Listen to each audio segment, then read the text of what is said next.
আমাদের ঘরের দেয়ালগুলো একটু ভাঙা ভাঙা, সবাই দেখতেই পাচ্ছ। কারণ এই বাড়িটা না অনেক বছরের পুরনো বাড়ি। এটা আমার শাশুড়ি মায়ের বাপের বাড়ি, মানে আমার শাশুড়ি মায়ের বাবা বানিয়েছিলেন বাড়িটা। উনি এখন জীবিত নয়, মারা গেছেন। আর শাশুড়ি মাও মারা গেছেন, শ্বশুরমশাইও মারা গেছেন। তো এখন আমি আর আমার যা, মানে আমার শাশুড়ি মায়ের 2 ছেলে আর একটা মেয়ে আছে, আমার বড় ননদ। তো মানে ননদ মেজো, আমার বর ছোট, আর আমার ভাসুর হচ্ছে বড়। তো এই 3 ভাই বোনই শুধু রয়েছে। তার মধ্যে ননদের তো বিয়ে হয়ে গেছে, ননদ থাকে শ্বশুর বাড়িতে। আমাদের বাড়িটা অনেকটা লম্বা। অনেকে আবার হাসির ছলে বলে ট্রেন গাড়ির মতন বাড়ি। মানে প্রত্যেকটা ঘর ছোট ছোট ঘর, ওই প্রথম থেকে লাস্ট অবধি, মানে একদম আমাদের বাড়িটা হচ্ছে সামনের দিকে রাস্তার দিকে, আর ভেতর দিকে হচ্ছে আমার জায়ের ঘর। তো ওই প্রথম থেকে একদম লাস্ট অবধি প্রায় হচ্ছে 7-8খানা ঘর হবে।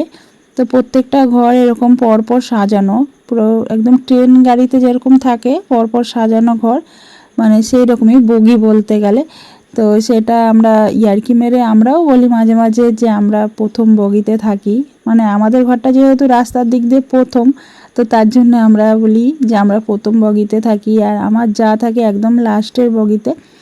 তো যাই হোক, মানে ট্রেন গাড়ির মতনই বাড়ি বলতে গেলে আমাদের। তো ওইটাই আমরা বলি সবাই। তো যখন বাড়িঘর করতে পারবো তখন ঠিক করে আবার সবাই করে নেব। এখন আপাতত আমরা এরকমভাবেই থাকি। ঘর বাড়িগুলো একটুখানি অবস্থা খারাপ আমাদের। আর হচ্ছে যখন বাড়িঘর করব তখন সব ভাঙাই পড়বে, এইসব ঘর বাড়ি সবই ভাঙা হবে। তো যাই হোক, রান্নাঘরে চলে এসেছি রান্না করতে, সকালের টিফিন করতে। তো হচ্ছে শ্রীকে আজকে স্কুলে নিয়ে যাব।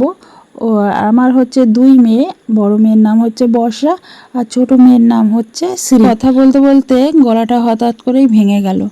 তো যাই হোক, এখানে আমি এখন করছি ময়দা দিয়ে লুচি করব। তো ময়দাটা মেখে নিচ্ছি আগে। শ্রীকে আজকে স্কুলে নিয়ে যাব। কয়দিন ধরেই মেয়েটা আমার বলছে যে ওই আমি প্রত্যেক দিন বলতে গেলে একটু ম্যাগি বেশি দিয়ে ফেলেছিলাম, প্রত্যেকটা দিনই বলতে গেলে। আর ওইদিকে স্কুলের মিস বলেছে যে, মানে শ্রীর স্কুলের মিস বলেছে যে মাকে বলবি যে ম্যাগি যেন না পাঠায়, রুটি আলু চচ্চড়ি আর হচ্ছে ফল এইসবগুলোই যেন পাঠায়। তো শ্রীকে আমি আগে প্রথম বলতাম যে রুটি করে দিচ্ছি, কিন্তু ও একদমই রুটি খেতে চায় না, লুচি খাওয়ার জন্য বায়না করে। আর মাঝে মাঝে সকালবেলা এত লেট হয়ে যায়, সকালে 9টা থেকে 9:30টার মধ্যে আমাকে স্কুলে ঢুকতে হয়। আর স্কুলটা এখান থেকে অনেকটা দূর। আর যেহেতু আমার বর বাড়ি থাকে না, ও বাইরে কাজ করে, তো তার জন্য আমাকে প্রত্যেক দিন দিয়ে আসা নিয়ে আসা করতে হয়। আর আগে বাড়িতে থেকেই কাজ করতো, তো সেখানে এখন যেখানে কাজ করতো আগে, সেখানে এখন আর করে না, এখন বাইরে চলে গেছে, তো বাইরে কাজ করে। আর যেহেতু আমাকে রোজ শ্রীকে স্কুলে দিয়ে আসা নিয়ে আসা করতে হয়, ওই জন্য সকালবেলা আমি 9টা থেকে 9:30টার মধ্যে আমাকে সমস্ত, মানে শ্রীকে গুছিয়ে রেডি করে ওকে মানে স্কুলে পাঠাতে হয়। তো ওই জন্য এইসব করার টাইম লাগে অনেকক্ষণ ধরে, জানি। তো ওই জন্য দেরি হয়ে যায় মাঝে মাঝে, ওই জন্য হয় না, ম্যাগিটাই বেশি দেওয়া হয়। তো আজকে আমি ভাবলাম যে না, একটুখানি তাড়াতাড়ি করে হচ্ছে কটা লুচি করে দিই মেয়েটাকে। তো লুচি ও খেয়েও নিয়েছে সঙ্গে, এখন একটুখানি খেয়ে নিল। আর ওকে এখন টিফিনে দিয়ে দেবো। ওকে জিজ্ঞেস করলাম আমি কটা লুচি খাবি, ও বললো 3টে লুচি খাবো। তো ওই জন্য ওকে আমি লুচি আগে দিয়ে দিয়েছি, ও খাচ্ছে। আর টিফিনেও লুচি দিয়ে দেবো, জানি না খাবে কিনা। শরীরটা হঠাৎ করে না খারাপ হয়ে গেছে মেয়েটার, ওই একটু ঠান্ডা লেগেছে। এখন না, এই যে সামনে দুর্গাপুজো আসছে, তো সামনে তো ঠান্ডা আস্তে আস্তে পড়বেই। দুর্গাপুজোর সময় খুব একটা পড়ে না ঠান্ডা, আমাদের এখানে কার্তিক পুজো হয় যখন, তখন কার্তিক পুজোর পর থেকে আস্তে আস্তে ঠান্ডাটা বেশি পড়ে। কার্তিক পুজোর ভাসানের দিন থেকে ঠান্ডাটা প্রচুর পড়ে যায়। আর এখন ভোরবেলার দিকে হালকা হালকা ঠান্ডা লাগছে, চাদর গায়ে দিতে হয়, তার জন্যই হয়তো মেয়েটার একটু ঠান্ডা লেগে গেছে। আর স্কুল থেকে বাড়ি আসার পরে ও স্নান করে, তার জন্য হয়তো হতে পারে। রোদ থেকে আসার পরে স্নান করে বলে হয়তো হতে পারে। 2:30টার সময় স্কুল থেকে বাড়ি আসি। সকালবেলা মাঝে মাঝে ওর যেদিন খুব ইচ্ছা হয় সেদিনকে স্নান করে স্কুলে যায়, না হলে বেশিরভাগ দিনই ও স্নান করে না করেই যায়, বলি তাও শোনে না, বলে না বাড়ি এসে স্নান করব। তো যাই হোক, ওই জন্য হালকা হালকা একটু ঠান্ডা লেগেছে, কিন্তু পরীক্ষা চলছে যেহেতু, ওই জন্য এখন 2 দিন স্নান করিয়েছিলাম, তার জন্যই হয়তো বাড়াবাড়িটা বেশি হয়েছে।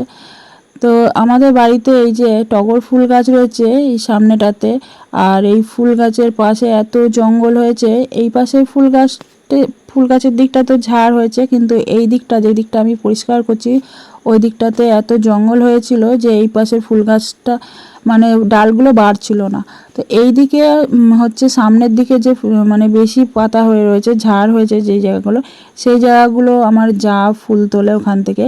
আর যেই দিকটা আমি পরিষ্কার করছি ওই দিকে কিন্তু আমি ফুল তুলি। তো ওই জন্য আমার এই দিকটা একটু পরিষ্কার করে নিচ্ছি, কারণ এই দিকটা না নোংরা থাকলে না এই গাছটা বাড়ছে না একদম। এই দিকে বেড়েছে কারণ এই দিকটা হচ্ছে পরিষ্কার রয়েছে, কিন্তু ওই দিকে বাড়ছে না। এই জায়গাটা আমাদের না, সামনে যে দিকটা হচ্ছে জঙ্গল হয়ে রয়েছে। এই যে আমাদের বাড়ির সামনে একটা গণেশ বেদি রয়েছে, তো ওই গণেশ বেদিরই জায়গা। আর আমি যে জায়গাটা পরিষ্কার করছি সেই জায়গাটা আমাদের, কিন্তু এই জঙ্গলটা একদম চলে এসেছে আমাদের গাছের মধ্যে। তো ওইটাই আমি পরিষ্কার করছি, আর এখানে একটু ড্রেনও করে দেবো। তো স্নান হয়ে গেল, স্নান করে একেবারে একটুখানি বসলাম, কষ্ট হয়ে গেছে, অতটা গাছপালা কেটেছি। আর এই যে হাতের মধ্যে না ওই যে ওই কাটা গাছগুলো আছে ওগুলো না খুব ফোটে, হাতের মধ্যে ছোট ছোট ছোট ফুটে গেছে, একদম 2 হাতেই ফুটে গেছে। আর খুব জ্বালা করছে, কারণ যখন ভাত খাবো না তখন ওটা বুঝতে পারবো, এখন বোঝা যাচ্ছে না। তো চলো তোমাদেরকে দেখাই, পরিষ্কার করে দিয়েছি জায়গাটা। আর কালকে এই জায়গাটাতে পরিষ্কার করবো, এই জায়গাটাও না প্রচুর নোংরা হয়ে রয়েছে, কি রোদ, টানা রোদ একদম। তাই যে এখানে ফুল গাছগুলো, এই ফুল গাছটা পুরো এই জায়গাটাতে দাঁড়িয়ে এবার ফুলগুলো নিতে পারবো। আগে ফুলগুলো এই জায়গাটাতে পুরো ভর্তি গাছ ছিল, এই জায়গাগুলো পুরো পরিষ্কার করে দিয়েছে এই জায়গাটা। এখানে একটা ড্রেন করে দিয়েছি জল যাওয়ার জন্য। এইখানটাতে না প্রচুর জল জমে থাকে, আমাদের ওই যে রোডের ওপর থেকে রাস্তার ওখান থেকে জল এসে বৃষ্টি হয় যখন, এখানে জল ভর্তি হয়ে থাকে, জন্য এখানে ড্রেন করে দিলাম, ড্রেন করে দিয়েছি। আর এই ফুল গাছটা এবার দেখবে পুরো একদম ঝাঁক হয়ে যাবে, অনেক বাড়বে ফুল গাছটা, যেহেতু চারিদিকে ফাঁকা হয়ে গেছে। এই দিকটা পুরো ঝাড়টা ছিল তো ওই জন্য বাড়ছিল না, এবার ঝাড় হয়ে যাবে জায়গাটা পুরো, ফুল অনেক ফুল হবে, প্রচুর ফুল হবে গাছটাতে। আর ওপরে একটা নিম গাছ আছে আমাদের, কিন্তু নিম পাতা না পারতে পারি না, প্রচুর উঁচুতে রয়েছে তো, অনেক উঁচুতে গাছটা, ওই জন্য একদমই নিম পাতা পারতে পারি না। ওই কেউ যদি গাছে ওঠে তাহলে তাকে বলি পেরে দিতে। এই ঠিক আছে, এই জঙ্গলগুলো না পরিষ্কার করা অবধি না শান্তি পাচ্ছি না। এইগুলো প্রচুর, এখানটাতে অনেকটা জঙ্গল রয়েছে। আর এই গাছগুলো না, এই যে কাঁটাগুলো, এই কাঁটাগুলো এইগুলোই আমাকে ফুটিয়েছে হাতে, ছোট ছোট ছোট ছোট কাঁটা থাকে, এই যে এই কাঁটাগুলো, এগুলো হাতে অনেক ফুটে গেছে। ঠিক আছে, চলো। আমাদের বাড়িতে একটু জঙ্গল হয়ে যায় মাঝে মাঝে চারিদিকে, ওই যখন সময় পাই একটু পরিষ্কার করে নিই। মেয়েটা চান করছে কলে, এদিকে জল চলে এসেছে।